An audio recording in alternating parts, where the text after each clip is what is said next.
Courage is nothing but love in action. So what looks like an act of courage is actually an act of love. And the example I use is this. Imagine your child's running onto the road, you can see cars coming. Now, running into that traffic to grab your child, is that an act of courage or an act of love? It's an act of love. Of course it is. You will risk all.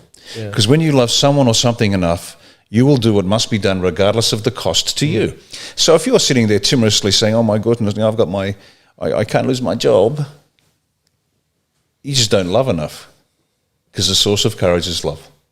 It's really simple. Yeah. It's really simple. It's funny. It kind of reminds me of what Jesus says. No greater act of love is this, to lay one's life down for his friends. That's it. And I think. And what's your mantra that you run with? Which one's that? It's the one where you say, I don't want to ruin it.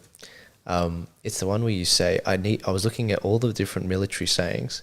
None of them quite stuck. But that's right. Yeah, a motto for life. And I went through all the regimental mottos: duty first, the Royal Australian Regiment; who dares wins, SAS; strike swiftly, commandos. Yeah.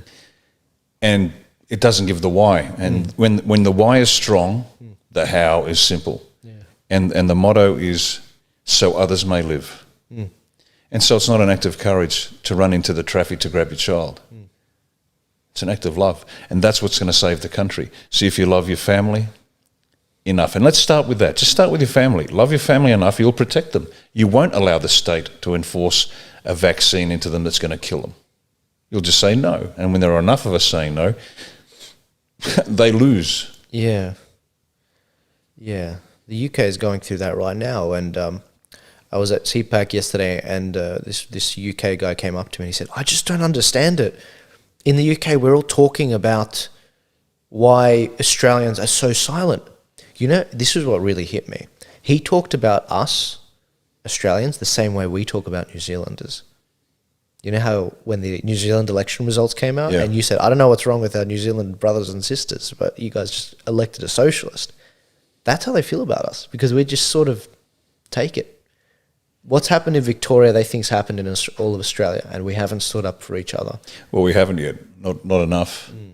I've been doing Zoom meetings online every night this week, 2 hours every night, with our Victorian supporters, and we're doing the other states over the coming weeks.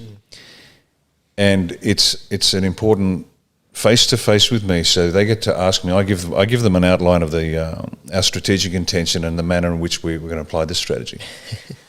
And then there's 2 hours of Q&A. Yeah. And it's not, I don't get to see the questions, I just get hammered with questions, and for 2 hours I'll sit there and answer. Yeah. And it's great fun because they get to understand what A1's about. And they understand you as well. They get the feel for the man. That's it. Find me another politician that'll do that for 2 hours. Well, there's a month's worth of that every weeknight for 2 hours. Now, the point though is that the idea is they start getting excited, and somebody said, "How about we put an A1 placard in our front yards like the Trump supporters do?" And I said, brilliant idea. You know why? Because you'll put yours up and you'll feel like a shag on a rock. You'll be all alone, but then you'll drive down the road and you'll see another one and another one. And as the A1 logo, just that circle with the big A1, and I don't have a sexy printer at home. It's like everybody else, A4. So what I'm going to do is I'm going to print out several sheets of A4 paper, sticky tape it together, and make a large one and stick it in the front yard. And then bit by bit, the A1 posters will start popping up, and people realise that we have thousands of people in every state across Australia already just champing at the bit, can't wait to sign up formally to the organisation. And it's going to generate this wave, and people realise, and as I said